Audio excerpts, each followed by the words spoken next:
Hello बच्चों, नमस्कार। मैं सुरेश गोदर आप सबका स्वागत करता हूं आपके अपने यूट्यूब चैनल ऑनलाइन स्कूल में। आज हम एक धमाकेदार क्लास स्टार्ट करने जा रहे हैं। 12th क्लास मैथमेटिक्स की जो क्लास है वो आज हम स्टार्ट करने जा रहे हैं। और 12th क्लास वाले बच्चों के लिए जो इंतजार था वो आज खत्म करते हैं कि सर 12th क्लास का वीडियो कब आएगा, 12th क्लास का वीडियो कब आएगा।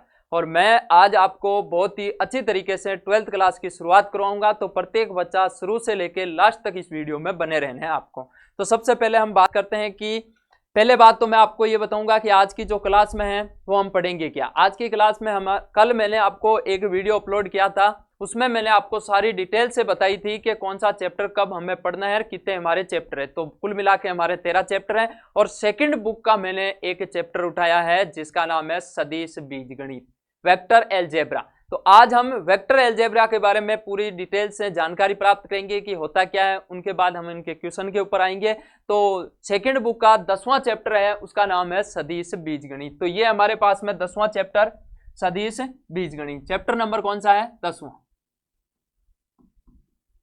Chapter number 10। और चैप्टर नंबर 10 का नाम है सदिश बीजगणित यानी कि वेक्टर अलजेब्रा। तो आज हम इसको स्टार्ट करेंगे। तो कल मैंने आपको एक वीडियो में बताया था कि कभी भी कोई सा भी चैप्टर आप उठा के पढ़ सकते हो। सेकंड बुक का मैंने ये हमारे पास में 10वां चैप्टर हमने स्टार्ट किया। कैसे भी हो, कहीं पे भी हो, जैसे है वहीं से शुरुआत कर दो आप, तो बस इतना काम करना है। तो चैप्टर नंबर 10 की आज हम शुरुआत कर रहे हैं। तो चैप्टर नंबर 10 को पढ़ने से पहले मैं आपको ये चीज बताऊं कि आपको मैं एक दायरे के अंदर बांधता हूं, यानी कि दायरा किता के सर इसको पढ़ना किता है और किता इसके अंदर टॉपिक है, कौन कौन से टॉपिक है, पढ़ना कैसे है। जब भी आप मैथमेटिक्स मिलाने के लिए बैठते हो, रफ कॉपी के अंदर निकालने के लिए बैठते हो, तो पहला काम आपका ये होना चाहिए कि मान लो आपने 10वां चैप्टर शुरू किया और 10वें चैप्टर में कितनी एक्सरसाइज है, तो इसमें है 4, 10.1, 2, 3 और 4। और 10.1 में हमें क्या पढ़ना है? तो 10.1 के अंदर हमें यह चीज पढ़नी है कि अदिश राशि और सदिश राशियां क्या होती हैं, जो आपने फिजिक्स के अंदर पढ़ी थी। अदिश राशि और सदिश राशियां क्या होती है और सदिशों के हम प्रकार जानेंगे कि सदिश की कितने कितने टाइप के होते हैं, कैसे कैसे होते हैं। उसके बाद में 10.2 में हम ये चीज पढ़ेंगे कि दो सदिशों का योगफल पढ़ेंगे। सदिशों का बीजगणित ही तो है ये। देखो, सदिशों का बीजगणित, बीजगणित का मतलब होता है जोड़ना, घटाना, भाग देना, गुणा करना, यही तो है। तो सदिशों को हम जोड़ेंगे, गुणा करेंगे, भाग तो यहाँ होता नहीं है, जोड़ेंगे, माइनस करेंगे और गुणा करेंगे। तो दो सदिशों को यहाँ पे योग करेंगे, दोनों को ऐड करेंगे। उसके बाद दो बिंदुओं को मिलाने वाला एक सदिश, अच्छा टॉपिक है, यहाँ से भी एग्जाम में क्वेश्चन पूछा जाता है। उसके बाद में एक खंड सूत्र भी छोटा सा टॉपिक है, इसको भी हम 10.2 के अंदर पढ़ेंगे। और 10.3 और 10.4 इसमें देखो क्या है कि दो सदिश ले लिया, उसका एक तो हम करेंगे अदिश गुणा और दो सदिश ले लिया उसका हम करेंगे सदिश गुणा। तो ये दो एक दूसरे से लिंक है, दोनों को हम एक साथ पढ़ेंगे। तो ये हमारे टॉपिकों के नाम है 12th क्लास की मैथमेटिक्स का 10वां चैप्टर के अंदर ये 4 एक्सरसाइज दे रखी है। और लास्ट के अंदर विविध तो आती है, इसमें तो कोई दो राय नहीं है। प्रत्येक चैप्टर के लास्ट के अंदर विविध आती है, उसमें कोई नया टॉपिक नहीं जोड़ा गया है। इन 4 टॉपिक में से ही यहाँ सवाल पूछे जाते हैं, यहाँ पे हमारे क्वेश्चन पूछे जाते हैं। तो 4 टॉपिक हमारे पास में 10.1, 2, 3 और 4। तो यहां से हमें शुरुआत करनी है कि सबसे पहले आज मैं आपको पढ़ाऊंगा 10.1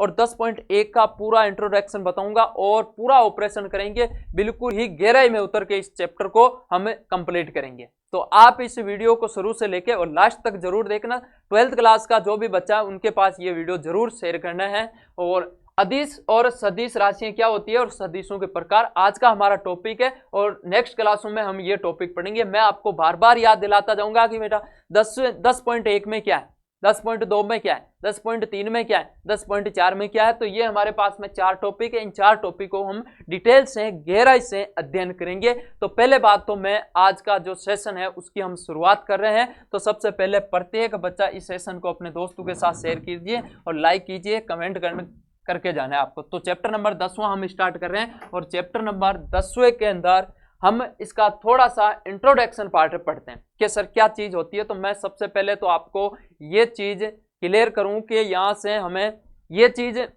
दिमाग के अंदर बिठाना कि सबसे पहले एक चीज ये आती है कि भौतिक राशियां क्या होती है। यहां से आपने 11th क्लास के अंदर आपने फिजिक्स के अंदर ये पढ़ा था कि भौतिक राशियां क्या होती है। उसके बारे में मैं थोड़ा सा इंट्रोडक्शन दूं, उसके बाद आपको हमारा जो एक्सरसाइज है मैथमेटिक्स में हम जाएंगे। पहले मैं आपको थोड़ी सी फिजिक्स पढ़ा दूं। आज हम पढ़ेंगे फिजिक्स और फिजिक्स के अंदर आपको 11th क्लास में ये चीजें पढ़ी थी। तो सबसे पहले 5-10 मिनट का जो टाइम है उसके अंदर मैं आपको पहले फिजिक्स के बारे में ज्ञान देता हूं, उसके बाद मैथमेटिक्स पर आएंगे। तो सबसे पहले बात ये आती है कि भौतिक राशियां कौन सी राशियां? भौतिक राशियां। भौतिक राशियां क्या होती हैं? ध्यान से सुनना है, देखना है। भौतिक राशियां, फिजिकल क्वांटिटी, भौतिक राशियां। अब भौतिक राशियां क्या चीज होती है, इसको थोड़ा सा दिमाग में बिठाना। भौतिक राशियां वो होती है कि जिसको वह राशियां जिसको मापा या तोला जा सकता है उसको बोला जाता है भौतिक राशियां। कि वह राशि जिसको माप सकते हैं और तोल सकते हैं उसको बोला जाता है भौतिक राशि। तो मैं इनकी परिभाषा लिख दूं तो यह परिभाषा तो कोई पूछा नहीं जाएगा, फिर भी हमारे दिमाग में सारी चीजें क्लियर होनी चाहिए कि वह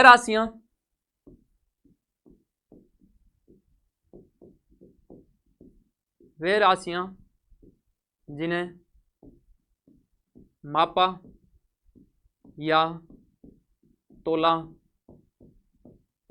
जा सकता है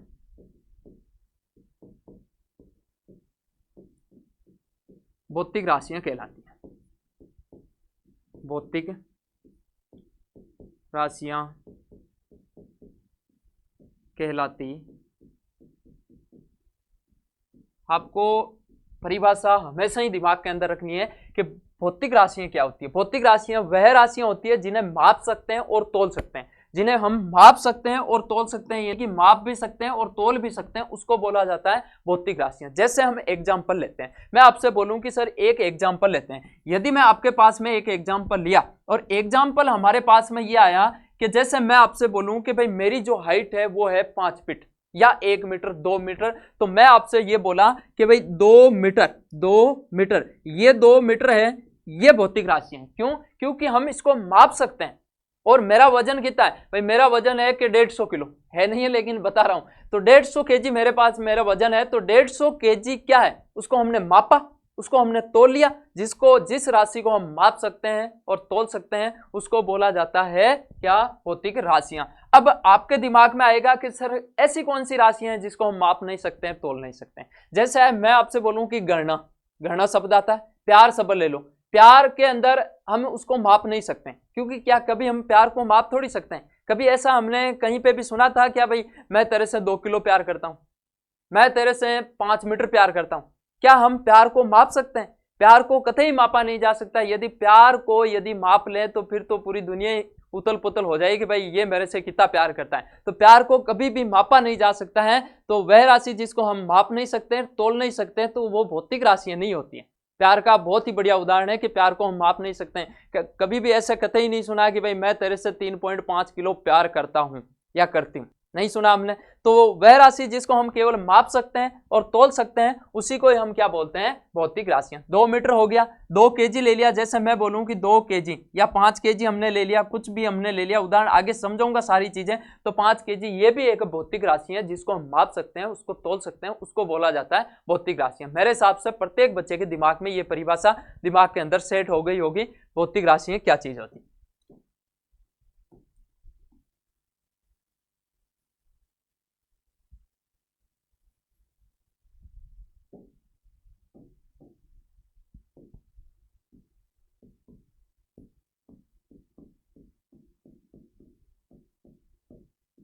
अब देखो इसको करते हैं साइड में। और फिजिक्स के अंदर हमें ये चीज पढ़ी थी कि भाई भौतिक राशियां हैं ना, उनको 2 कैटेगरी में बांटा गया है, 2 प्रकार से बांटा गया है। अब देखो कौन कौन से हैं उसको हम करते हैं थोड़ा सा ऊपर।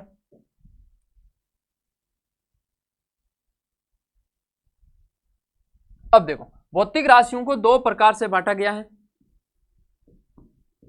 भौतिक राशियां, अब भौतिक राशियों को 2 प्रकार से बांट दिया। 2 प्रकार कौन कौन से हैं वो भी आपके सुना हुआ है, 11th क्लास में आपने पढ़ा था ये चीज कि भौतिक राशियों को 2 प्रकार से बांटा। एक तो होता है अदिश राशि। कौन सी राशि होती है? अदिश राशि। और एक होती है सदिश राशि। यही सदिश राशि है ना, यही हमारा टॉपिक का नाम है। तो भौतिक राशियां 2 प्रकार की होती है, एक तो होती है अदिश राशि और एक होती है सदिश राशि। अब देखो अदिश राशि क्या होती है, सदिश राशि क्या आती है, इसके बारे में थोड़ा सा हम ज्ञान प्राप्त करते हैं। तो अदिश राशि वह होती है जिसमें केवल परिमाण की जरूरत होती है, दिशा इंपॉर्टेंट नहीं होती है। जिसमें केवल और केवल परिमाण मैग्नीट्यूड की जरूरत होती है और दिशा की कतई जरूरत नहीं होती है, उसको बोला जाता है अदिश। देखो नाम है अदिश, यानी कि दिशा की जरूरत नहीं होती है। केवल और केवल किसकी जरूरत होती है, परिमाण की जरूरत होती है, इसलिए इसको बोला जाता है अदिश राशि। तो यहाँ पे केवल और केवल परिमाण की जरूरत होगी, दिशा इंपॉर्टेंट नहीं है, दिशा की हमारे पास में कोई जरूरत नहीं है, दिशा की कोई यहाँ पे जरूरत नहीं है, केवल और केवल परिमाण की जरूरत होती है। वह राशियां जिसमें केवल परिमाण की जरूरत होती है, दिशा इंपॉर्टेंट नहीं है, उसको बोला जाता है अदिश राशि। कैसे, एक हमें एग्जांपल लेते हैं। मान लो मैं आपके सामने ये चीज एग्जांपल में लेऊं, तो थोड़ा सा इसको हम कर देते हैं ऊपर।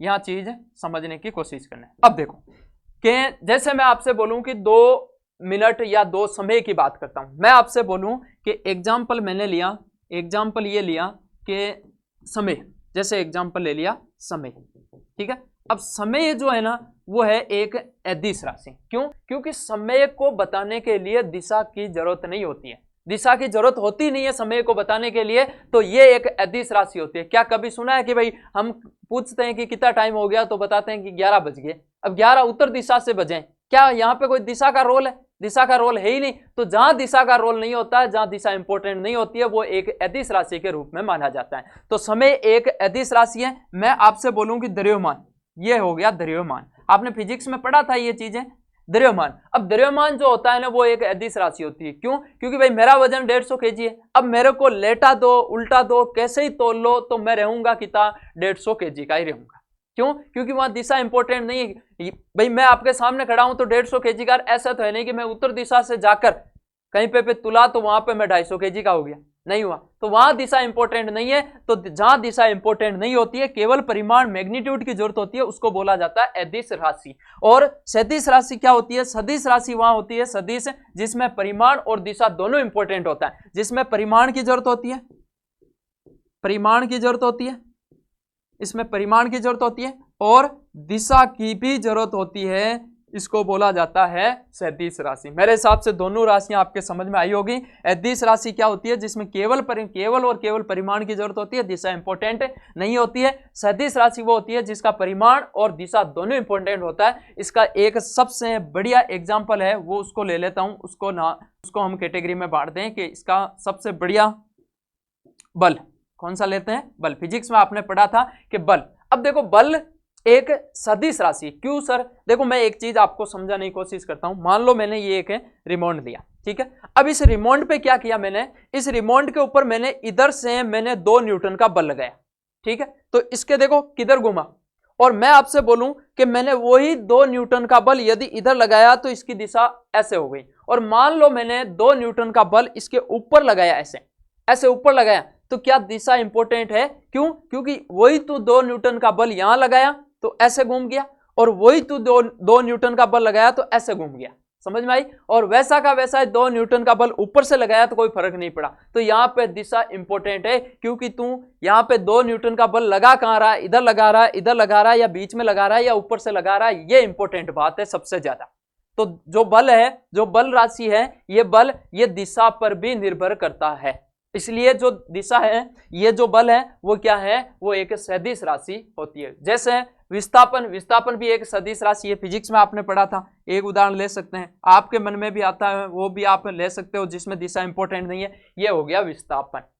मेरे हिसाब से दोनों कैटेगरी को आपको, एक तो अदिश राशि और एक सदिश राशि, ये चीज आपके समझ में आई होगी, ठीक है। तो आगे हम चलते हैं। सबसे पहले इस बात को पचा लो आप कि भौतिक राशि क्या होती है। भौतिक राशियों को 2 कैटेगरी में बांटा गया, एक तो अदिश और एक होता है सदिश। और अब हम आगे की ओर चलते हैं। अब हमारा जो एक मेन टॉपिक ये आता है कि सदिशों का निरूपण कैसे किया जाता है। कि ये तो थी फिजिक्स की बात। ये किसकी बात थी? फिजिक्स। यहां तक हमारी फिजिक्स पढ़ ली थी। अब हमारे वापस उसी ले में आ जाओ, मैथमेटिक्स में आते हैं। अब मैथमेटिक्स में सर इस सदिश, यही है हमारे पास में सबसे ज्यादा इंपॉर्टेंट, ये बात सबसे ज्यादा इंपॉर्टेंट है। तो ये जो है वो सदिश है, ये सदिश, इसको निरूपण कैसे करेंगे और मैथमेटिक्स में इसको लिखेंगे कैसे, ये हम आज इस चीज को सीखने जा रहे हैं, ठीक है। तो एक चीज को वापस सीखते हैं। तो सबसे पहले जो हमारी हेडिंग है वो है सदिशों का निरूपण। कौन सा है? सदिशों, सदिशों का निरूपण, सदिशों का निरूपण। ये हमारा मैथमेटिक्स 12th क्लास का एक नया टॉपिक है और आज हम सीखेंगे कि सदिशों को कैसे लिखा जाता है और सदिशों का निरूपण कैसे किया जाता है। तो इस चीज को आप समझने की कोशिश करना। अब देखो, सदिशों का निरूपण ऐसे किया जाता है कि मान लो आप इस पॉइंट के ऊपर हो, ये पॉइंट है, ठीक है, और आपने उत्तर दिशा में, इस साइड में उत्तर दिशा में आपने 5 किलोमीटर चला था। कितना किलोमीटर? 5 किलोमीटर। यह है कि आप यहां बैठे थे और यहां से यदि आप उत्तर दिशा में, ये कौन सी दिशा? उत्तर दिशा में 5 किलोमीटर चला, तो इसको लिखेंगे कैसे कि मान लो कि कोई भी लाइन है, उसको एक रेखाखंड द्वारा यानी कि एरो बनाकर दर्शाया जाता है, इसलिए इसको बोला जाता है दिष्ट रेखाखंड। कौन सी है? दिष्ट रेखाखंड। इसको बोला जाता है दिष्ट रेखाखंड। तो इसका मतलब मैथमेटिक्स में जो सदिश है, जो वेक्टर है, उसको एक दिष्ट रेखाखंड द्वारा दर्शाया जाता है। किसे? दिष्ट रेखाखंड द्वारा दर्शाया जाता है।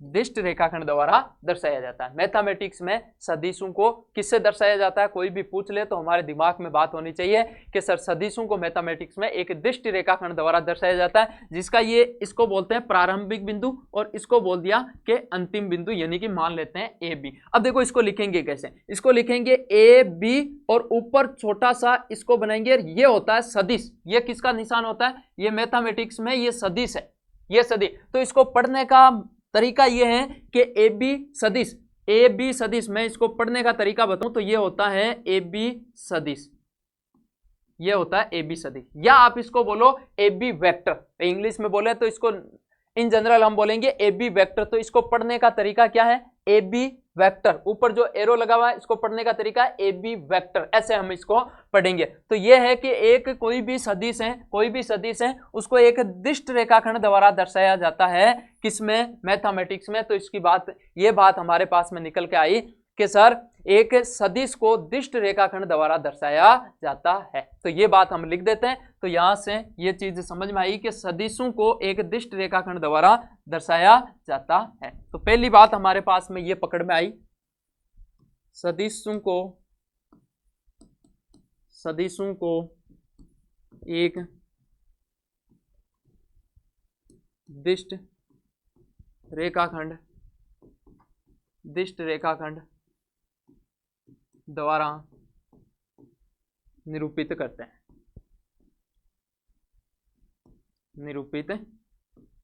हैं, ये बात हमारे एक चीज समझ में आई कि सदिशों को एक दिष्ट रेखाखंड द्वारा निरूपण करते हैं। इसको कैसे? कि जैसे हमने ये चीज ली कि सर मान लो कोई आदमी यहाँ है और इससे पूर्व दिशा में 2 न्यूटन का बल लगाया, तो ये हमारे पास में क्या हो गया? इसको लिखने का तरीका है, ये इसका प्रारंभिक बिंदु कहलाता है और ये इसका अंतिम बिंदु कहलाता है। और एक बात दिमाग में बिठा लेना, जरूरी नहीं है कि ये जो एरो है ना वो बीच में लगा दो। बात है ये चीज बात है कि ये ए बी, और इस चीज को मैं बोलूंगा कि सर ये ए बी और वेक्टर ऊपर लगा दिया वेक्टर। तो इसको पढ़ने का तरीका ए बी वेक्टर है, इसको भी पढ़ने का तरीका भी ए बी वेक्टर है। ये चाहे आप यहां लगाओ कहीं पे भी लगाओ, कोई फर्क नहीं पड़ता है। तो ए बी वेक्टर इसको पढ़ने का तरीका है। मेरे हिसाब से ये चीज समझ में आई होगी आपके। इसको लिखने का तरीका है कि ए बी वेक्टर,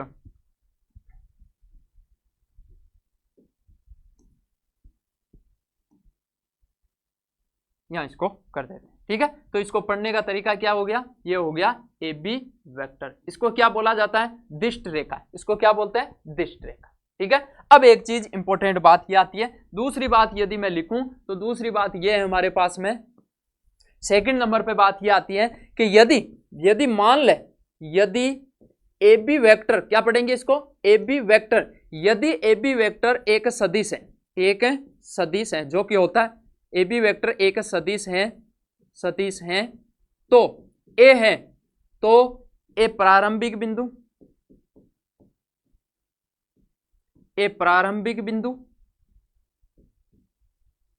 तथा बी अंतिम बिंदु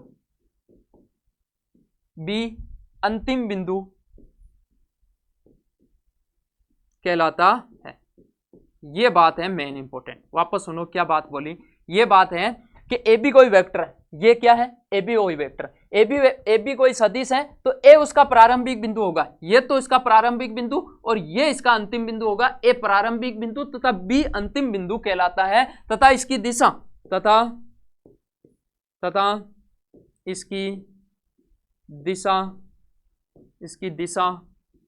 इसकी दिशा ए से बी की ओर होती है। बी की ओर होती है। ये बात आई समझ में। वापस सुनो, मैंने क्या चीज बोली थी? मैं एक चीज बोल रहा हूं कि यदि आप एक वेक्टर बना दिया, इसका नाम है ए और बी, तो ए क्या है? ए तो सर क्या है? प्रारंभिक बिंदु। क्या है? प्रारंभिक बिंदु। और ये बी क्या है? बी है हमारे पास में अंतिम बिंदु। और जो इसकी दिशा होगी, इसकी दिशा ए से बी की तरफ होगी। मान लो मैंने एक वेक्टर ऐसे बनाया कि मैंने अब की बार ऐसे कर दिया और इसका नाम है ए बी, तो आप इसको लिखोगे कैसे? क्या ऐसे लिखोगे कि ए बी वेक्टर? तो ये गलत हो गया। क्यों? क्योंकि आप उधर से आ रहे हो, तो यहां प्रारंभिक बिंदु बी है और अंतिम बिंदु कौन है? ए है। तो इसको लिखने का तरीका ये है कि बी ए वेक्टर।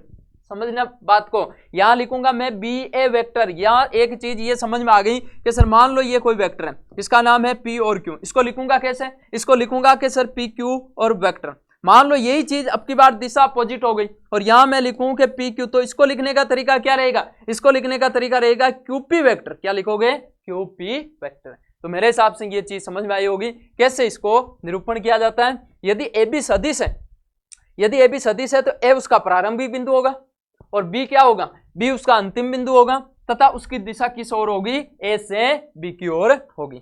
समझ में आई क्या बात? तो ये चीज मेरे हिसाब से आपके दिमाग में बैठी होगी। अब हम आगे चलते हैं। देखो एक चीज और, इसका निरूपण सीख रहे हैं कि आगे कैसे कैसे काम आएगा ये। अब एक बात ये है, वापस सुनो, अब बात ये आती है कि तीसरी बात जो ये है, तीसरी बात कौन सी है सर? थर्ड नंबर पे बात ये है कि यदि ए बी कोई भी वेक्टर है, उसका जो परिमाण है, यदि सदिश का परिमाण, सदिशों का परिमाण बोलो चाहे इसको लंबाई बोलो, बात है कि परिमाण बोलो चाहे इसको लंबाई भी बोल सकते हो, परिमाण या लंबाई ए बी वेक्टर मैं दूसरे कलर से इसको लिखूंगा ताकि आपके ये चीज समझ में रहे, हमेशा दिमाग में रहे। ए बी वेक्टर और इसके ऊपर लगाया जाता है मापांक बोल दो या मॉड्यूलस बोल दो इसको, ठीक है।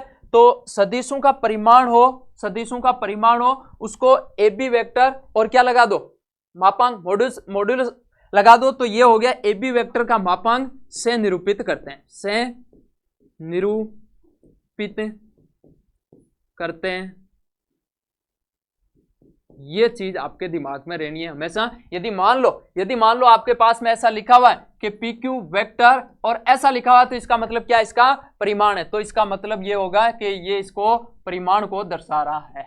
ये है बात, समझ में आई क्या बात? तो ये चीज थी कि ए बी वेक्टर और मॉड्यूलस लगा दो, मापांक लगा दो, से इसको निरूपित किया जाता है। और एक लास्ट बात और आती है कि सदिशों को कई बार छोटे अक्षरों द्वारा भी निरूपित करते हैं। कैसे? लिख दे। देखो 4 नंबर की जो बात आएगी, वो 4 नंबर की बात ये है, 4 नंबर बात हमारे पास में ये है कि सदिशों को कई बार छोटे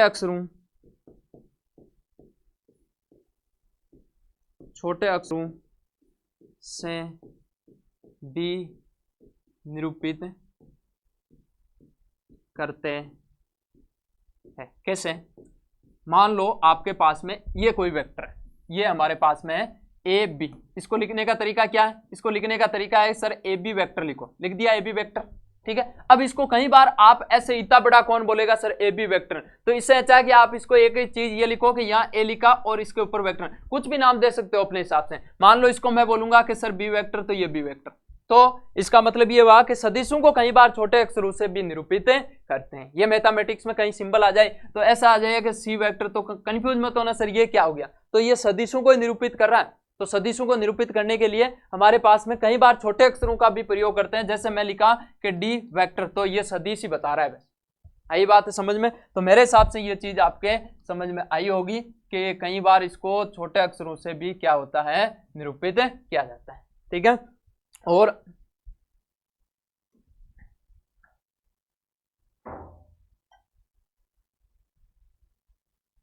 अब देखो यहां आप लिख सकते हो जैसे ए vector, B vector, C vector, ऐसे भी इसको क्या कर सकते हैं, निरूपित कर सकते हैं। तो मेरे हिसाब से ये आपके बात है समझ में आई होगी कि सदिशों का निरूपण। अभी इस पूरे पेज का मतलब इतना सा आगे है, पूरे पेज का मतलब ये है कि आपके पास में ये कोई वेक्टर है, ठीक है, दिशा इसकी ये, तो ये इसका प्रारंभिक बिंदु होगा, ये इसका अंतिम बिंदु होगा। ठीक है, इसकी दिशा है वो ए से बी की ओर होगी। मान लो ऐसे हो गया अब की बार, तो ये हमारे पास में ए है और ये हमारे पास में बी है। तो इसको दर्शाने के लिए आप लिखोगे ए बी वेक्टर, ऊपर लगा दिया। इसको लिखोगे तो आप लिखोगे बी ए वेक्टर, ऐसे लिखना पड़ेगा। तो दिशा इसकी अपोजिट हो गई। ठीक है, और सदिशों का जो परिमाण है या लंबाई बोलो, ए वेक्टर का मापांक से निरूपित करते हैं। यहां तक मेरे हिसाब से सदिशों का जो निरूपण है वो आपके समझ में आया होगा। ये मैथमेटिक्स में हम आ चुके हैं। ठीक है, अब हम चलते हैं कि सदिशों के प्रकार, तो ये इंपॉर्टेंट है। तो सदिशों का प्रकार के ऊपर हम चलते हैं। ठीक है, तो यहां तक आपको अपनी फेयर कॉपी, रफ कॉपी के अंदर नोट करना ये सारी चीजें, और बार बार इस चीज को पढ़ना ताकि आपके दिमाग में है जैसे जैसे फिट रहे पूरा का पूरा लेक्चर। अब हम आगे चलते हैं। अब आता है कि सदिशों के प्रकार। ये हमारे पास में है कि टाइप्स ऑफ वेक्टर्स, यानी कि सदिशों के प्रकार। अब सदिशों के प्रकार हमारे पास में ये हैं कि कौन कौन से हैं। तो सबसे पहले आपके जो 12th क्लास की मैथमेटिक्स है उसमें एनसीईआरटी बुक में 6 टाइप्स बता रखे हैं, और भी होंगे, तो 6 टाइप्स बता रखे हैं। तो उन 6 टाइप्स को हम पढ़ते हैं, और बोर्ड के एग्जाम में 1 नंबर का क्वेश्चन यहां से जरूर पूछा जाता है। कब? जब आपके पास में उन जो इनके टाइप्स हैं, शून्य सदिश, मात्रक सदिश, ये क्या चीज होती है, इनकी जो परिभाषा है वो आपके दिमाग में रहेगी, और फिर आपको यहां से एक छोटा 1 नंबर का क्वेश्चन जरूर पूछा जाता है। तो आप इनको ध्यान से पढ़ो और देखो सदिशों के प्रकार। सदिशों के प्रकार में सबसे पहले आता है शून्य सदिश। कौन सा आता है? शून्य सदिश, जिसको जीरो सदिश या नल वेक्टर भी बोलते हैं। शून्य सदिश क्या होती है? 1 नंबर पे आता है कि शून्य सदिश, ये परिभाषाएं आपके दिमाग में है जैसे रहनी चाहिए भाई, और इनको लिखना है प्रॉपर कॉपी के अंदर। अब यहां से ये आता है कि शून्य सदिश क्या होता है? जीरो सदिश या नल वेक्टर। तो शून्य सदिश क्या होता है कि एक ऐसा सदिश जिसका प्रारंभिक और अंतिम बिंदु संपाती हो। संपाती नाम आपने सुना था? संपाती, संपाती का मतलब क्या होता है? संपाती का मतलब होता है सर एक के ऊपर एक। 10th क्लास में आपने बोला कि ये लाइन इसके ऊपर ही दूसरी लाइन आ गई तो ये एक दूसरे यानी कि क्या है? संपाती। तो इसने बोला है कि एक ऐसा सदिश जिसका प्रारंभिक और अंतिम बिंदु क्या होना चाहिए? संपाती होना चाहिए, शून्य सदिश कहलाता है, तथा इसका परिमाण क्या होता है? 0। कैसे सर? मैं आपसे बोलूं कि ये बिंदु, ये इसका प्रारंभिक बिंदु और ये इसका अंतिम बिंदु, तो इसका मतलब प्रारंभिक बिंदु और अंतिम बिंदु दोनों संपाती है। और आपको यदि ये पूरी परिभाषा याद रहे तो बढ़िया बात है, नहीं याद रहे तो आप डायरेक्ट बोलो कि जिसका परिमाण शून्य होता है उसको बोला जाता है शून्य सदिश। क्या याद रखोगे? कि जिसका परिमाण शून्य होता है उसको बोला जाता है शून्य सदिश। जिसका प्रारंभिक बिंदु और अंतिम बिंदु यही है तो इसको क्या बोलेंगे? हम इसको बोलेंगे शून्य सदिश, यानी कि नल वेक्टर या जीरो वेक्टर। इतना सा इसको परिभाषा है हमारे पास दिमाग में रखना है। तो एक ऐसा सदिश जिसका प्रारंभिक और अंतिम बिंदु क्या हो? संपाती हो। तो मैं आपसे बोलूं कि ये है बिंदु भाई, इसका प्रारंभिक और अंतिम बिंदु, जैसे मैं लिखूं ए और ए वेक्टर, तो इसका मतलब क्या है? ए प्रारंभिक बिंदु है और ए भी इसका अंतिम बिंदु है, तो इसको बोला जाता है ए वेक्टर। दूसरी बात, हम इसको ऐसे लिख सकते हैं बी वेक्टर। यदि आपने ऐसा लिख दिया कि ए बी वेक्टर तो ये बात अलग हो जाएगी। क्यों? क्योंकि ए इसका प्रारंभिक बिंदु होगा और बी उसका अंतिम बिंदु होगा, तो दोनों संपाती कैसे हुए? इसलिए आप इसको लिख सकते हो। तो यहां से ये चीज आपके दिमाग में होनी चाहिए। तो एक ऐसा सदिश जिसका क्या हो?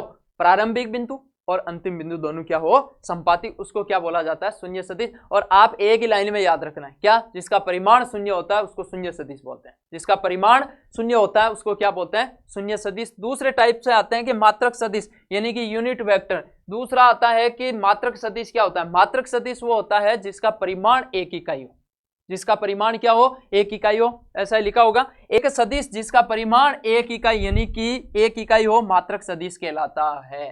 कैसे, मैं आपसे बोलूं कि ये चीज है कि यहाँ कोई बिंदु है, यहां से यहां तक केवल और केवल 1 इकाई लेनी है, भले ही आप 1 सेंटीमीटर ले हो, चाहे 1 फीट ले हो, चाहे आप 1 किलोमीटर ले हो, चाहे आप 1 मीटर ले हो, लेकिन उसका जो परिमाण है वो केवल और केवल 1 इकाई होनी चाहिए। मैं आपसे बोलूं कि मैंने यहां से यहां तक लिया तो ये 1 किलोमीटर लिया, तो इसका जो परिमाण है वो 1 इकाई है, 1 इकाई होना चाहिए, उसको बोला जाता है यूनिट वेक्टर यानी कि मात्रक सदिश। एक ऐसा सदिश जिसका परिमाण क्या हो, जिसका परिमाण 1 इकाई होता है, उसको बोला जाता है मात्रक सदिश। ये हमारे पास में हो गया ए बी वेक्टर। ठीक है, अब देखो ए बी वेक्टर और इसका परिमाण को कैसे लिखेंगे, मॉड्यूलस से। तो इसका परिमाण कितना है, 1 इकाई, कितना है, 1 इकाई, जिसका परिमाण 1 इकाई है। यहां से मैं आपसे बोलूं किसी भी सदिश का परिमाण, तो उसको मैथमेटिक्स में ऐसे लिखा जाता है ए बी वेक्टर और मॉड्यूलस लगा दो।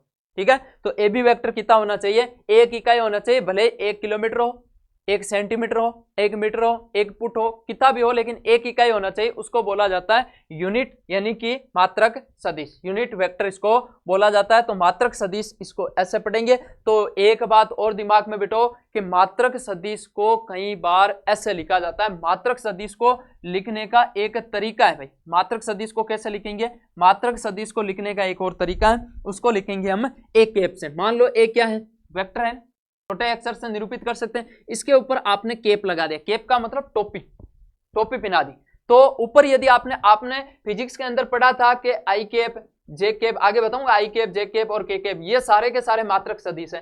क्या, कौन से सदिश है, मात्रक, जिनका परिमाण 1 होता है ना, जिनका परिमाण 1 होता है उसको बोला जाता है मात्रक सदिश। ठीक है, अब परिमाण 1 हो गया तो उसको मात्रक सदिश बोला जाता है, उसको एक केप, या आपके पास में ऐसे लिखा कि ए बी वेक्टर और इसके ऊपर केप लगा दी, तो ये किसको शो करवा रहा है, ये मात्रक सदिश को शो करवा रहा है। मात्रक सदिश को लिखने का तरीका है ए बी ऊपर केप लगा दो। जहां कहीं पे भी पूरे चैप्टर में यदि ऐसा लिखा हुआ है कि बी केप, तो इसका मतलब ये क्या है, ये है सर मात्रक सदिश, याद रखना है, कहीं पे भी आएगा मात्रक सदिश। अब मात्रक सदिश क्या होता है, जिनका परिमाण क्या होना चाहिए, 1 इकाई, उसको बोला जाता है मात्रक सदिश। मेरे हिसाब से दिमाग में परिभाषा आ गई होगी। तो मात्रक सदिश क्या होता है, जिसका परिमाण क्या हो, 1 इकाई। आई केप, जे केप और के केप हम आगे पढ़ेंगे, बताऊंगा। जहां केप लगा हुआ है तो तुरंत समझ जाना है कि ये मात्रक सदिश है। ठीक है, इसलिए इन सदिशों के टाइप्स हम पहले पढ़ रहे हैं, इनके सदिशों के प्रकार पहले पढ़ रहे हैं, ताकि आने वाली क्लास में आपको कोई दिक्कत नहीं। तो ये इसको लिखने का तरीका है, एक केप कैसे भी लिखो, तो जिसका परिमाण 1 इकाई हो उसको क्या बोलते हैं, मात्रक। मेरे हिसाब से 2 टाइप्स आपके समझ में आया होगा, पहला शून्य सदिश, दूसरा मात्रक। जिसका परिमाण 0 हो शून्य सदिश, जिसका परिमाण 1 हो, 1 इकाई हो, वो मात्रक सदिश। ठीक है, आगे वाले टाइप्स के ऊपर चलते हैं। तो आगे वाला टाइप्स हमारे पास में ये आ गया, सह आदिम सदिश। क्या, कैसा नाम आ गया सर, सह आदिम सदिश। सह आदिम सदिश क्या है सर, ये इसको इंग्लिश में बोला जाता है को इनिशियल वेक्टर। ठीक है, अब को इनिशियल वेक्टर क्या होता है कि परिभाषा के ऊपर आते हैं, यानी कि 2 या 2 से अधिक सदिश का प्रारंभिक बिंदु 1 होता है। 2 या 2 से अधिक सदिश हो, उसका यदि प्रारंभिक बिंदु 1 ही है, ए है, तो उसको बोला जाता है सह आदिम सदिश। 2 अथवा अधिक सदिश, 2 अथवा अधिक सदिश जिसका प्रारंभिक बिंदु यानी कि एक ही प्रारंभिक बिंदु हो, उसको बोला जाता है सह आदिम सदिश। कैसे सर, हमारे समझ में नहीं आया। अब इधर देख, मान ले कोई भी वेक्टर है ये ऐसे, ठीक है, इसका नाम है ए बी वेक्टर। ठीक है, अब इसका प्रारंभिक बिंदु कौन है, ए है, और अंतिम बिंदु कौन है, बी। इसका प्रारंभिक बिंदु ये है, और इधर भी मैंने ए बी और ये हो गया सी बना दिया। तो अब इधर भी मैं ले तो ये हो गया डी। तो मैं आपसे बोलूं कि A B vector, A C vector और ए डी वेक्टर, क्या इन सब सदिशों का प्रारंभिक बिंदु ए ही है ना। तो ये जो है ना 3 4 कोई भी ले सकते हो और भी ले सकते हो इधर। तो जिनका प्रारंभिक बिंदु एक ही हो उसको बोला जाता है सह आदिम सदिश। आई बात समझ में। सह आदिम सदिश क्या होता है कि 2 अथवा अधिक सदिशों का जिनका प्रारंभिक बिंदु एक ही होता है, कि 2 या 2 से, अपनी भाषा में लिखो, यहाँ लिखा हुआ था मैं बताऊं, तो 2 या 2 से अधिक सदिश जिनका प्रारंभिक बिंदु एक ही हो उसको बोला जाता है सह आदिम सदिश। तो उसको बोला जाता है सह आदिम सदिश। तो ये सारे के सारे क्या है, सह आदिम सदिश। मेरे हिसाब से ये चीज आपके दिमाग में आई होगी कि को इनिशियल वेक्टर किसे बोलते हैं, 2 या 2 से अधिक सदिश जिसका क्या हो, प्रारंभिक बिंदु एक ही हो, उसको बोला जाता है सह आदिम सदिश। मैंने एक वेक्टर ये ले लिया। अब यहां से भी मैंने एक वेक्टर यहां ले लिया, ठीक है, एक वेक्टर ऐसा ले लिया, ये हमारे पास,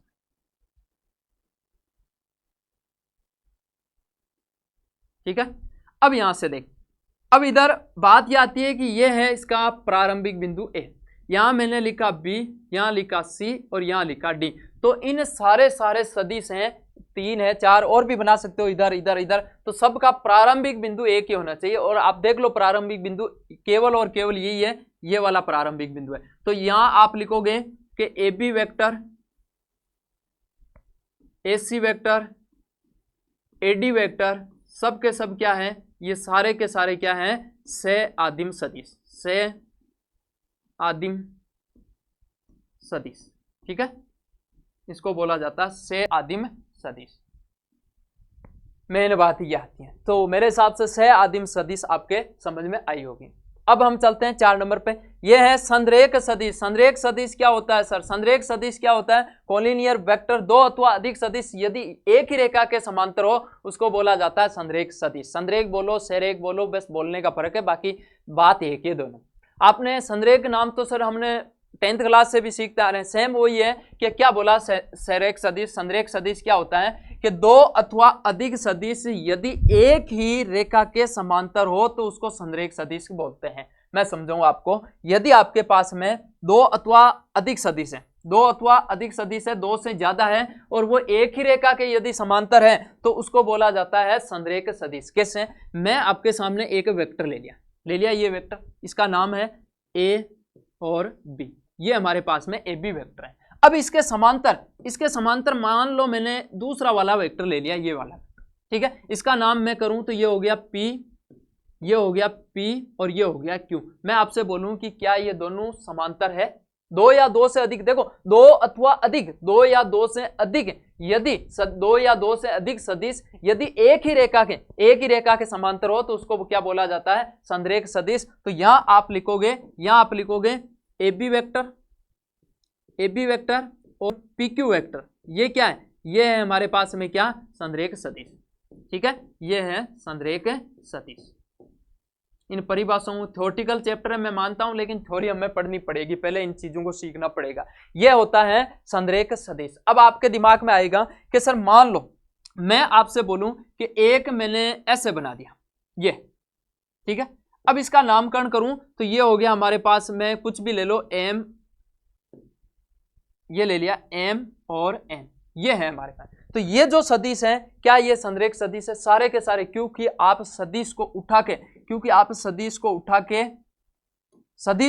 के आप इसके पड़ोस में लगा सकते हो, तो ये है संरेख सदिश, यानी कि समांतर है, ये सारे के सारे समांतर है, इसको बोला जाता है संरेख सदिश। तो ये भी एक सारे के सारे, ये कौन से हैं? संरेख सदिश। संरेख सदिश क्या होता है? 2 या 2 से अधिक सदिश क्या होनी चाहिए? एक ही रेखा के पैरेलल, यानी कि समांतर हो, उसको बोला जाता है हमारे पास में संरेख सदिश। ये हमारा चौथा टाइप कंप्लीट हुआ। अब हम चलते हैं, 2 टाइप और बचे हैं, उनको भी हम सीखते हैं। तो आगे वाली बात ये आती है, ये हमारे पास में समान सदिश, ठीक है। अब देखो समान सदिश क्या होता है, यहाँ ये हो गया समान सदिश, ठीक है। अब समान सदिश क्या होता है? समान सदिश यानी कि इंग्लिश में इसको बोला जाता है इक्वल वेक्टर। यानी कि इक्वल वेक्टर क्या होता है? जिसका परिमाण और दिशा दोनों ही समान हो, जिसका परिमाण और दिशा दोनों ही समान हो, यानी कि ऐसा वेक्टर, ऐसा सदिश जिसका परिमाण और दिशा दोनों समान हो, तो उसको बोला जाता है समान सदिश। क्या लिखा है इसने? ये चीज लिखी है कि 2 सदिश समान सदिश कहलाते हैं, 2 सदिश समान सदिश कहलाते हैं यदि उनके परिमाण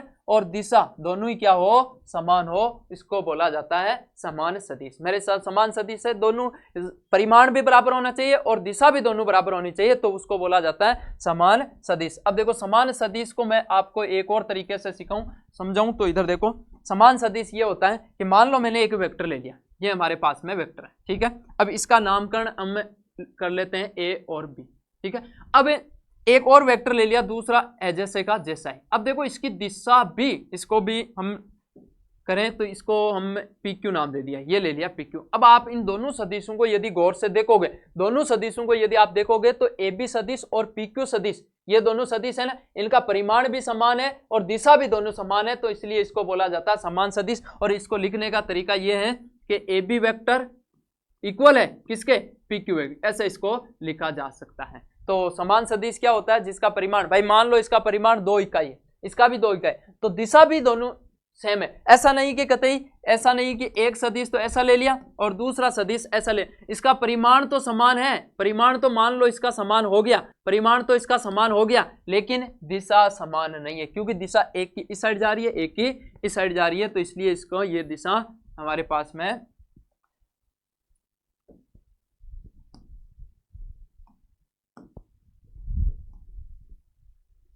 ठीक है। तो परिमाण भी समान होना चाहिए और दिशा भी समान होनी चाहिए, तो वो होता है इक्वल वेक्टर यानी कि समान सदिश। अब लास्ट के ऊपर हमारे पास में ये आते हैं कि ऋणात्मक सदिश, नेगेटिव ऑफ ए वेक्टर, यानी कि नेगेटिव वेक्टर क्या होता है, ऋणात्मक सदिश क्या होता है, इस परिभाषा को देखते हैं। इसने ये लिखा कि एक सदिश जिसका परिमाण, एक सदिश जिसका परिमाण दिए हुए सदिश के समान हो परंतु उसकी दिशा विपरीत होनी चाहिए, सदिशों के विपरीत होनी चाहिए, दिए हुए सदिश ऋणात्मक सदिश कहलाते हैं। मैं सिखाऊं आपको ये क्या लिखा है, इसको ऊपर आप देखो मत, ये चीज इसने ये लिखी है कि ऋणात्मक सदिश किससे बोलते हैं। ऋणात्मक सदिश केवल और केवल उसको बोला जाता है जिसकी दिशा, परिमाण तो समान होना चाहिए। देखो क्या बोला कि दिए हुए परिमाण तो हमारे पास में समान होना चाहिए, लेकिन उसकी दिशा अलग अलग होना चाहिए। कैसे, मैं ले यहां लिख रहा हूं मैं इसका एग्जाम्पल, ठीक है, इसका एग्जाम्पल यहां लिखा। तो इसका एग्जाम्पल हम देखें तो इसका एग्जाम्पल ये है कि मान लो मैंने एक वेक्टर ले लिया, ठीक है। अब इस वेक्टर का नाम मैं करूं तो वो भी हमारे पास में ए और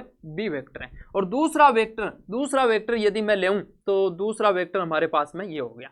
अब आप इन दोनों को देखोगे, इसका नाम है पी क्यू, ये हो गया पी क्यू। अब आप थोड़ा बहुत देखोगे तो थोड़ी चीज ये है कि इनका परिमाण समान है, दिखने में दोनों का परिमाण समान दिख रहा है, इनका परिमाण तो समान है लेकिन इसकी दिशा है ना वो विपरीत है, इसलिए इसको बोला जाता है ऋणात्मक सदिश। और इसको लिखने का तरीका ये होता है कि ए बी वेक्टर, ये हो गया ए बी वेक्टर, और इसको भी आपको मैंने अभी बोला इसको लिखने का तरीका क्या है, क्यू पी, लेकिन आप लिखो पी क्यू, लेकिन इसके आगे यदि आपने ऋणात्मक चिन्ह लगा दिया तो बात दोनों बराबर है। या फिर आप इसको क्या लिख सकते हो, या फिर आप इसको लिख सकते हो ऐसे, देखो इधर, या फिर इसको आप ऐसे लिख सकते हो। कैसे लिखोगे, ऐसे लिखा कि पी क्यू वेक्टर, ये लिखा पी क्यू वेक्टर, वो बराबर होता है किसके, माइनस ए बी वेक्टर के। तो इसको लिखने का तरीका ये भी सही है, दोनों ही सही है। तो इसलिए इनका परिमाण तो समान होता है लेकिन दिशा विपरीत होती है, इसलिए इसको बोला जाता है ऋणात्मक सदिश। दोनों ऋणात्मक का चिन्ह लगा दिया, इसलिए इसको बोला जाता है ऋणात्मक सदिश यानी कि नेगेटिव ऑफ ए वेक्टर। आई बात समझ में। तो यहां पर हमारा ये इंट्रोडक्शन पार्ट खत्म होता है कि हमने सबसे पहले पढ़ा था भौतिक राशियां। भौतिक राशियां क्या होती है, उसके दो कैटेगरी में बांट दिया, अदिश राशि और सदिश राशि। उसके बाद में हमने क्या पढ़ा, उसके बाद में पढ़ा कि सदिशों के प्रकार। पहला सदिश कौन सा था, पहला सदिश था सर कौन सा हमारे पास में, कि एक तो था शून्य सदिश और एक था मात्रक सदिश। सबसे पहले शून्य सदिश जिसका परिमाण शून्य होता है, शून्य सदिश। दूसरा था मात्रक सदिश। मात्रक सदिश क्या होता है, जिसका परिमाण एक इकाई हो। उसके बाद में तीसरा था सह आदिम सदिश, यानी कि दो या दो से अधिक सदिश जिसका प्रारंभिक बिंदु एक ही होता है, उसको बोला जाता है सह आदिम सदिश। उसके बाद में हमने ये चीज पढ़ी थी। उसके बाद में पढ़ा था समान सदिश। समान सदिश पढ़ने से पहले भी हमने एक सदिश का प्रकार पढ़ा, संरेख सदिश। संरेख सदिश क्या होता है, जो एक ही रेखा के पैरेलल हो, समांतर हो, उसको बोला जाता है संरेख सदिश। उसके बाद में समान सदिश, इक्वल वेक्टर हमने पढ़ा था कि जिसका परिमाण और दिशा दोनों ही समान होती है, उसको हम समान सदिश बोलेंगे। ऐसा नहीं कि परिमाण समान है और दिशा विपरीत होगी, नहीं। और उसके बाद में ऋणात्मक सदिश अभी हमने पढ़ा, जिसका परिमाण तो समान हो लेकिन दिशा अपोजिट हो, उसको बोला जाता है ऋणात्मक सदिश। तो यहां तक हमने सदिशों के प्रकार पढ़ लिए। अब हम क्वेश्चन पर आते हैं, और क्वेश्चन बिल्कुल ही आसान होगा। देखो 15 मिनट के अंदर अंदर खत्म कर देंगे, 10-15 मिनट के टाइम में हम सारे क्वेश्चन हम कंप्लीट कर देंगे। तो आप देखते रहो। क्वेश्चन के ऊपर हम आते हैं, तो क्वेश्चन हम लेते हैं हमारे जो है, सबसे पहले तो हम कर लेते हैं एग्जाम्पल। 12th क्लास का प्रत्येक एग्जाम्पल और प्रत्येक क्वेश्चन मैं बोर्ड के ऊपर कराऊंगा आपको। बस आपको मेरे से आज से लेके और लास्ट तक जुड़े रहना है। सबसे अंतिम जब हमारा एग्जाम न हो जाए मैथमेटिक्स, तब तक मैं आपके साथ हूं और आप इस चैनल से जुड़े रहना है। सारी डिटेल से एक एक क्वेश्चन मैं आपको बोर्ड के ऊपर कराऊंगा।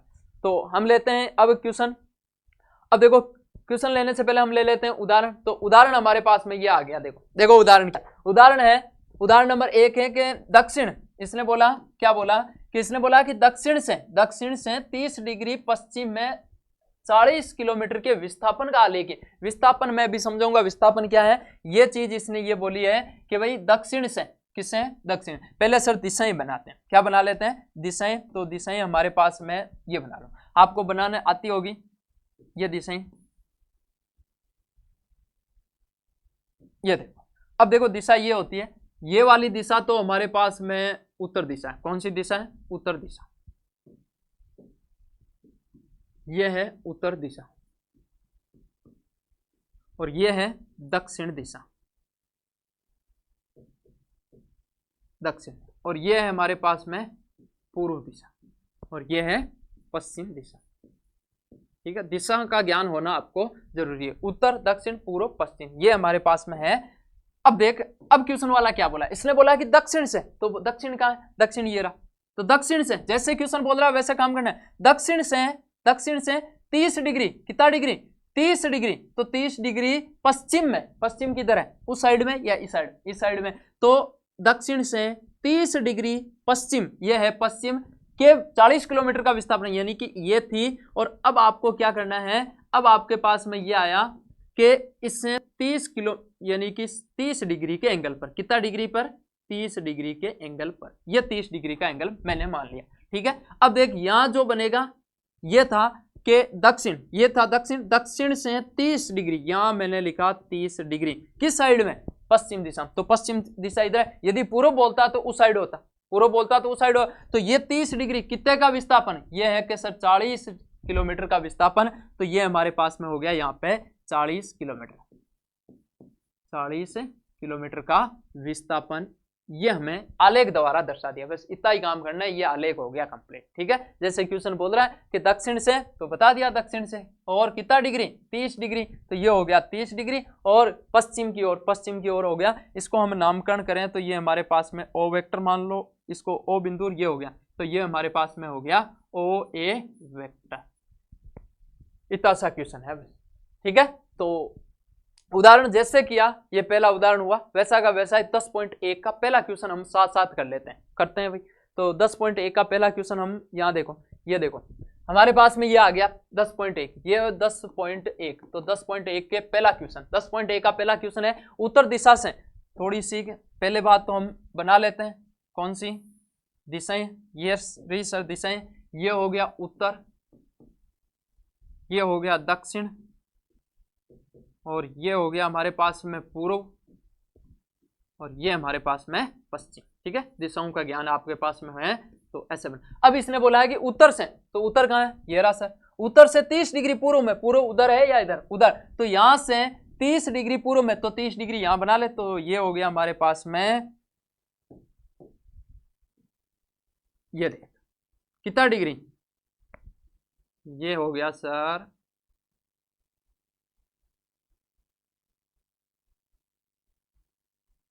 ये।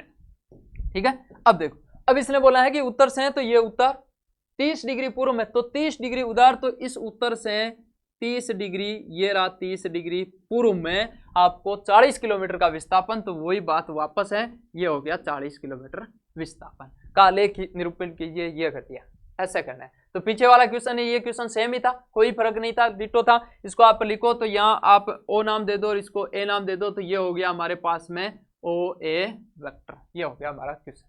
ठीक है, साथ साथ कर लिए। अब आते हैं एग्जाम्पल नंबर 2 में, कैसे ही करो। तो एग्जाम्पल, ये पहला ये एग्जाम्पल, अब देख एग्जाम्पल नंबर 2 है। इसने बोला है कि निम्नलिखित मापों में अदिश और सदिश के रूप में सारणीबद्ध कीजिए, यानी कि आपको सदिश और अदिश के बारे में जानकारी है, तो आप इन क्वेश्चन को आराम से कर सकते हैं कि अदिश राशि क्या है, सदिश, इनमें से कौन तो अदिश है, कौन है सदिश। तो मैं आपसे बोलूंगी ये मैथमेटिक्स का है ही नहीं, ये तो फिजिक्स की बात हो गई कि बता भाई इनमें से अदिश कौन है, सदिश कौन है। तो आज हम ये चीज सीखेंगे। तो यहाँ पर ये चीज आ गई कि इनमें से आपको अलग अलग छांटना है। आप वीडियो को पॉज करके आप खुद इनमें से देखो कि कौन अदिश है कौन सदिश। अब देखो 5 सेकंड, ये लिखा हुआ 5 सेकंड, तो 5 सेकंड, ठीक है। अब 5 सेकंड में आपसे बोलूंगी 5 सेकंड क्या है, 5 सेकंड अदिश राशि है या सदिश। तो आप बोलो सर अदिश राशि क्यों, क्योंकि 5 सेकंड समय को निरूपित कर रहा है, समय में दिशा की जरूरत नहीं है। मैं आपसे बोलूं कितनी बजी है, 11 बज गई। अब 11 बज गई तो इसका मतलब ये थोड़ी कि भाई उत्तर दिशा से 11 बजी है, दक्षिण दिशा से 11 बजे, तो यहाँ दिशा का कोई रोल है ही नहीं। तो दिशा का जहां रोल नहीं होता वो कौन सी राशि होती है? अदिश राशि। तो 5 सेकंड कौन अदिश है या सदिश? तो ये हो गया अदिश राशि। तो यहाँ पे आप लिखोगे सर ये अदिश राशि, ठीक है, क्योंकि यहाँ दिशा का कोई रोल है ही नहीं। अब यहाँ देखो 1000 सेंटीमीटर क्यूब, ये लिखा हमारे पास में 1000 सेंटीमीटर क्यूब। ये जो सेंटीमीटर क्यूब है ये किसकी इकाई है? ये होता है सर किसका? द्रव्यमान, यानी कि हमारे पास में सेंटीमीटर क्यूब यानी कि आयतन। कौन है? आयतन।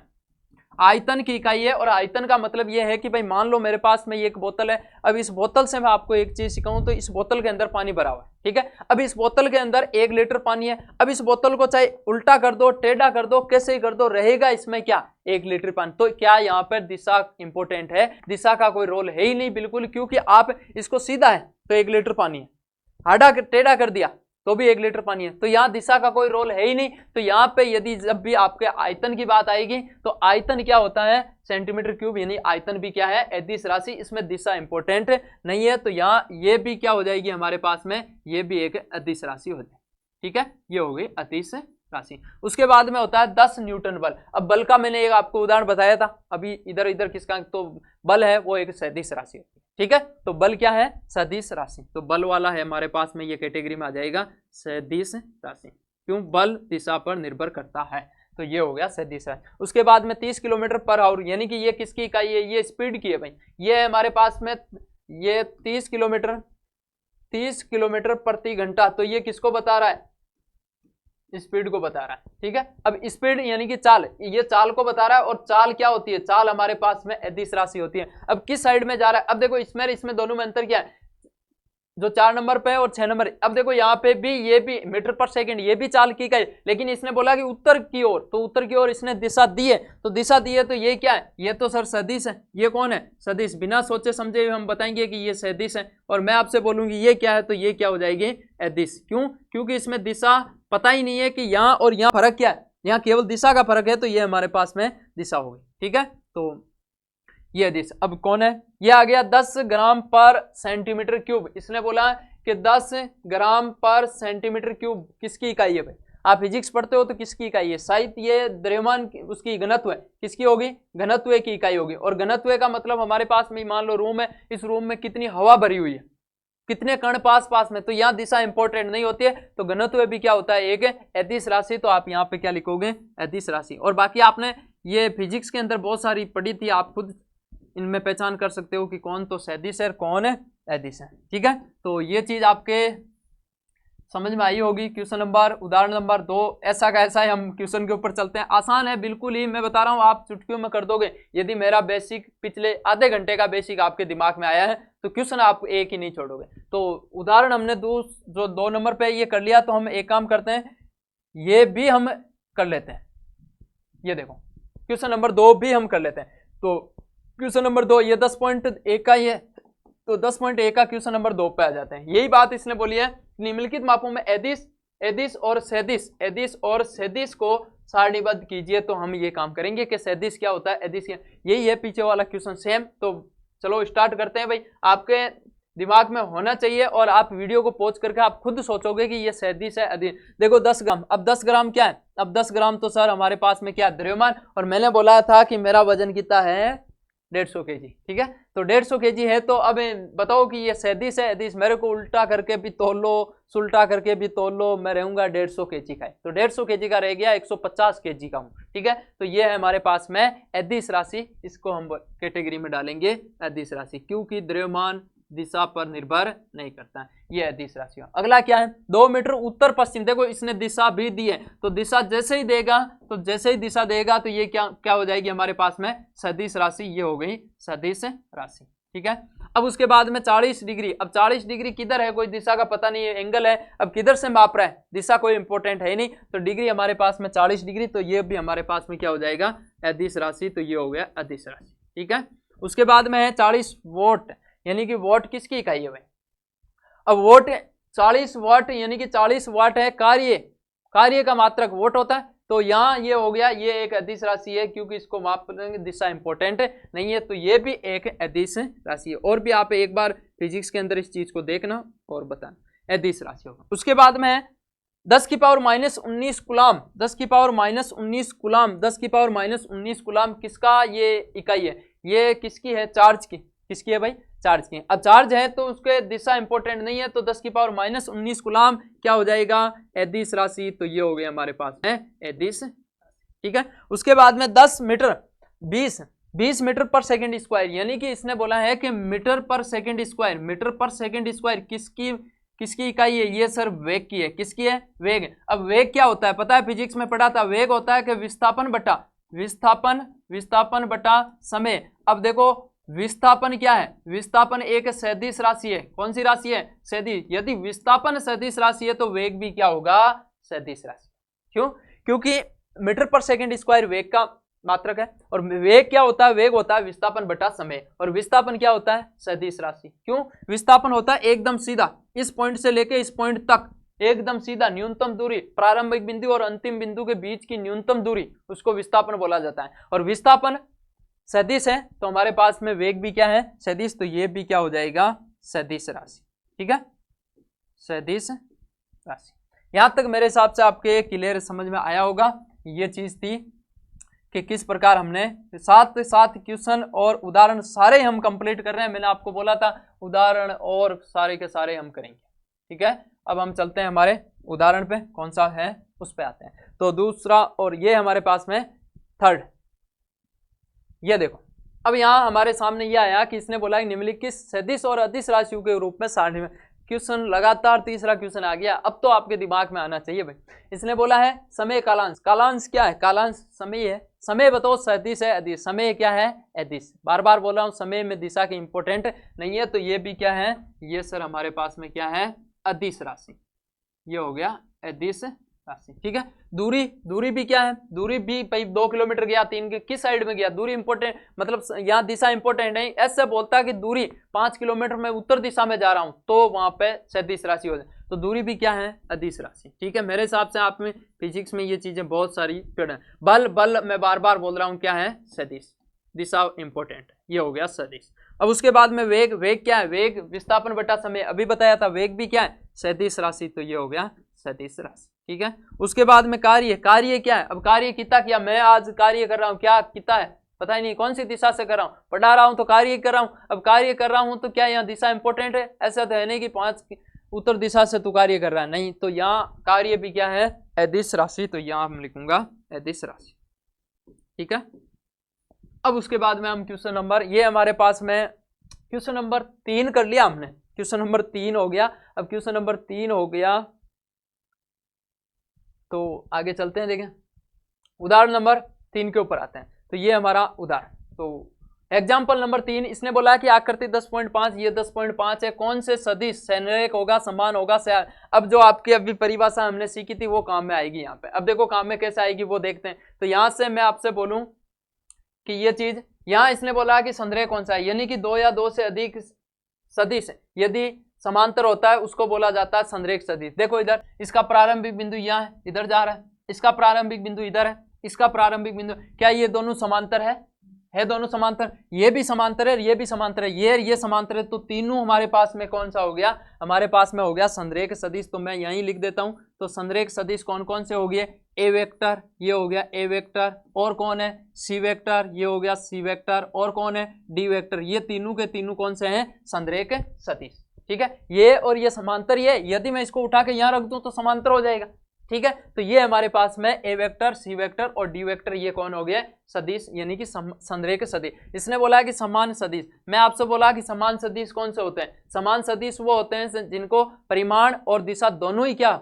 समान हो। तो देख लो ये दोनों मेरे हिसाब से यही दिख रहा है, ये दिख रहा है, तो इनकी दिशा भी समान है, इधर जा रहा है, और इनका परिमाण भी समान है, तो ये दोनों के दोनों कौन हो गए, ए वेक्टर और सी वेक्टर। तो ये हो गया ए वेक्टर और सी वेक्टर, ये दोनों समान सदिश होगा। सह आदिम सदिश कौन से होते हैं, सह आदिम सदिश वो होता है जिन 2 या 2 से अधिक सदिश जिनका प्रारंभिक बिंदु एक ही हो। तो प्रारंभिक बिंदु देखो यहाँ पे, ये बेटा इस सदिश का भी यही है, इस सदिश का भी यही है, और इस सदिश का भी यही है, तो इसका मतलब ये तीनों के तीनों कौन है, सह आदिम सदिश। क्यों, ये नहीं है क्योंकि इसका प्रारंभिक बिंदु यहाँ, इसका भी प्रारंभिक बिंदु यहाँ होता तो ये सह आदिम सदिश होगा।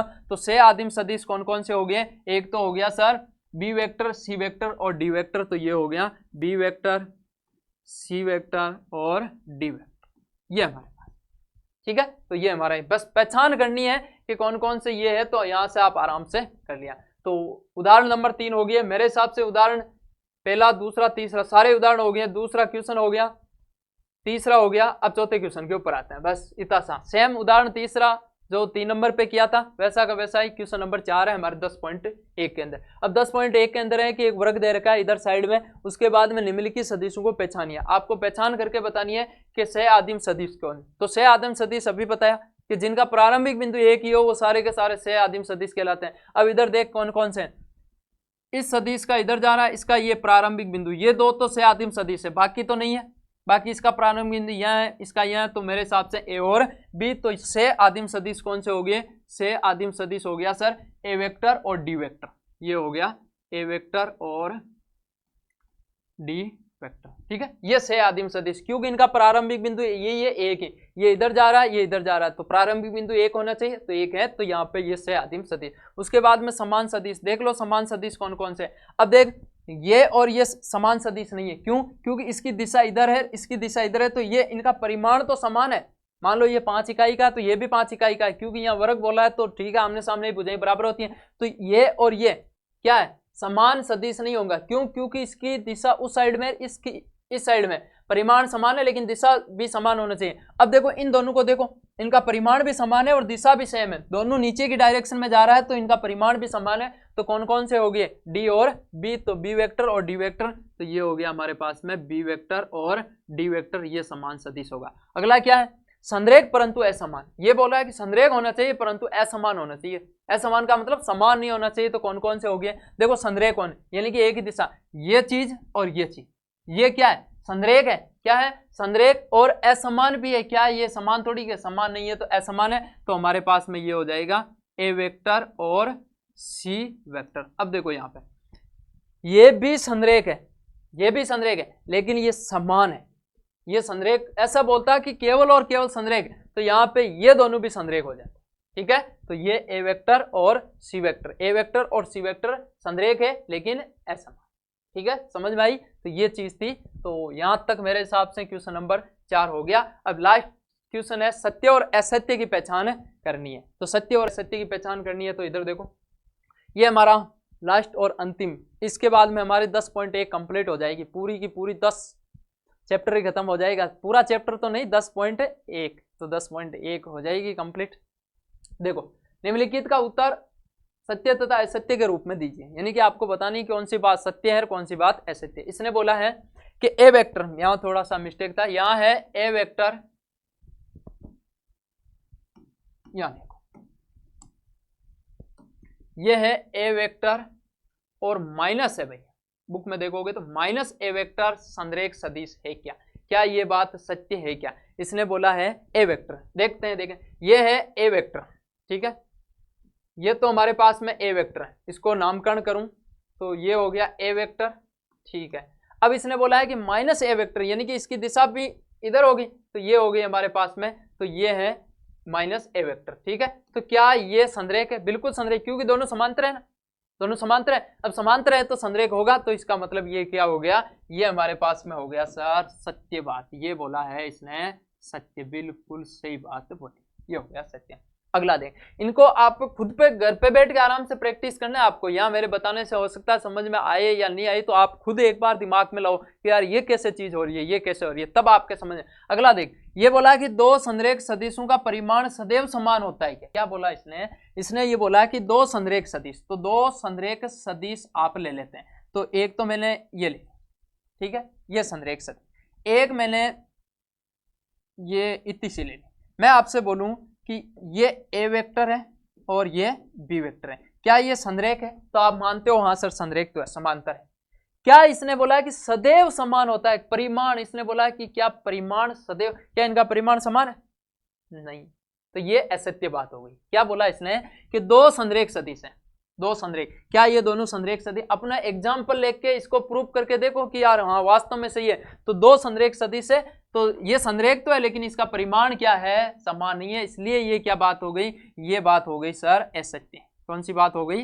असत्य, ठीक है। तो इसको हम लिख देते हैं ए सत्य। अब देखो ये तो हमारे सत्य था, वापस लिख दूं सत्य, और ये क्या बात है असत्य, ये सत्य। अगले पे आते हैं, एग्जाम्पल ले लेके समझाएंगे, प्रूफ कर करके देखें, ऐसा नहीं कि सत्य असत्य लगा। इसने बोला है, इसने ये बोला है कि समान परिमाण, समान, ये बोला है कि समान परिमाण वाले दो सदिश संरेख होते हैं क्या, चेक कर लेते हैं। दो, आप एक काम करो, समान परिमाण वाले दो सदिश लो। तो समान परिमाण वाले दो सदिश लिया, तो एक तो मैंने ये ले लिया, ठीक है, और सेम एक ये ले लिया, समान परिमाण वाले हैं, ठीक है, समान परिमाण है इसके। और एक बात यहां और आती है,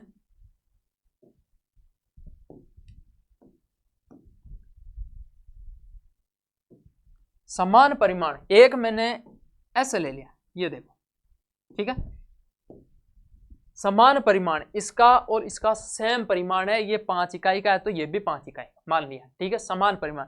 अब इसने बोला है कि दो सदिश संरेख होते हैं क्या, यानी कि दोनों के दोनों सदिश क्या ये संरेख है, नहीं है बिल्कुल, क्योंकि ये ए वेक्टर हमारे पास में और ये बी वेक्टर ये समान परिमाण के तो है। आप इधर बना, जरूरी थोड़ी कि हम वेक्टर ऐसे ही बनाए, वेक्टर ऐसे बना लो, ऐसे बना लो, कैसे ही बनाओ, ऐसे बना लो, तो समान परिमाण के तो है, लेकिन इनको ये संरेख नहीं है, दोनों एक ही दिशा में नहीं है, समांतर नहीं है। तो ये क्या बात हो जाएगी, ये बात हो गई सर ए सत्य। कौन सी बात हो गई, ए सत्य बात हो गई, ठीक है। तो हम यहां पे लिखेंगे ए सत्य बात, इनको करते हैं हम डिलीट।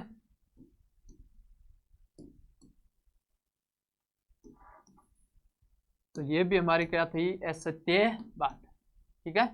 अब देखो ये हमारे पास में असत्य बात, एक लास्ट और बचा हुआ है, ये क्या है, इसने बोला है कि समान परिमाण, क्या बोला इसने, समान परिमाण वाले दो संरेख सदिश समान होते हैं क्या, समान परिमाण के ले देख, ये ले लिया समान परिमाण एक और ये दो, ठीक है, समान परिमाण के, चलो इसको हम एक काम करता हूं मैं, इधर बना, ऐसे बना, क्या ये दोनों समान परिमाण के हैं, बिल्कुल, ये 5 इकाई है, ये मैं बोलूं कि ये 5 इकाई है, ये क्या है 5 इकाई, और ये भी 5 इकाई है, इनके मैं आपसे एक चीज बोलूं कि क्या इनका परिमाण समान है, बिल्कुल सर समान परिमाण है दोनों का, लेकिन दोनों संरेख सदिश है, दोनों संरेख सदिश, दोनों के दोनों संरेख तो है, क्या ये समान होते हैं, क्या ये समान है सदिश, नहीं, क्यों, समान सदिश क्या होता है, समान सदिश होता है जिनका परिमाण और दिशा दोनों ही क्या हो, समान हो, लेकिन ये नहीं है, तो इसने भी क्या बोला,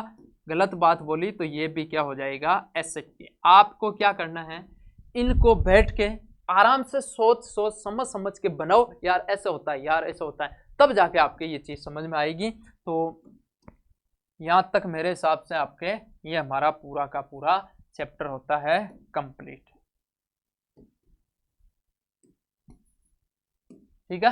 तो ये हमारा पूरा का पूरा लेक्चर हमारे पास में कंप्लीट हो गया, और सारा पूरा चैप्टर कौन सा 10.1, ठीक है। अब 10.1 तो हमारा कंप्लीट हो गया है, और नेक्स्ट वाले जो क्लास में होगा वहाँ 10.2 करेंगे संपूर्ण, पहले बेसिक पढ़ेंगे फिर क्वेश्चन करेंगे, पहले बेसिक पढ़ेंगे फिर क्वेश्चन करेंगे, सेम ऐसे ही सारे चैप्टर में आपको कराऊंगा, 10.1 का बेसिक क्वेश्चन, 10.2 का बेसिक फिर क्वेश्चन, ऐसे हम पढ़ेंगे इसको। तो सारे बच्चे, पहले बात तो हमारे मेन बात ये आती है कि हमारा जो चैनल है उसके नाम पर एक टेलीग्राम चैनल है, ठीक है, तो उस टेलीग्राम चैनल को आप जरूर ज्वाइन करना, ताकि ये लिखे हुए हैंड राइटिंग नोट्स आप तक पहुंच जाए, है जैसे कि जैसे यहां से लिखने की जरूरत नहीं है, बाद में लिख लेना बने, उस चैनल को आप जुड़ना है उस चैनल के साथ, और तब तक हम अगले वाले वीडियो तक हम इस पर आपको ढेर सारा प्यार और सपोर्ट देना है, और आगे वाले वीडियो नेक्स्ट जल्दी हम लेके आएंगे, तो 10.2 उसमें कवर करेंगे। आज जो मैंने पढ़ाया वो सारा का सारा फेयर कॉपी में या रफ कॉपी में, अलग कॉपी के अंदर लिखे होने चाहिए, लिख लेना उनको, ताकि आप बार बार पढ़ो तो बार बार आपको याद रहे, ठीक है। और यदि आप चैनल पर पहली बार आए हो तो चैनल को सब्सक्राइब जरूर करना, और बेल आइकन वाला बटन जरूर दबाना, ताकि जैसे ही हम यहाँ से वीडियो अपलोड करते हैं सबसे पहले आप तक पहुंचे, ठीक है। और अपने दोस्तों के साथ शेयर जरूर कर देना कि ये 12th क्लास स्टार्ट हो गई है मैथमेटिक्स, और यहाँ केमिस्ट्री का जो चैप्टर चल रहा है आपके वो तो चल ही रहा है, आज से हम ये स्टार्ट कर दिया 12th क्लास का मैथमेटिक्स का चैप्टर, ठीक है। तो इस वीडियो में आपको बहुत सारा प्यार और सपोर्ट जरूर देना। तब तक ओके बाय, धन्यवाद।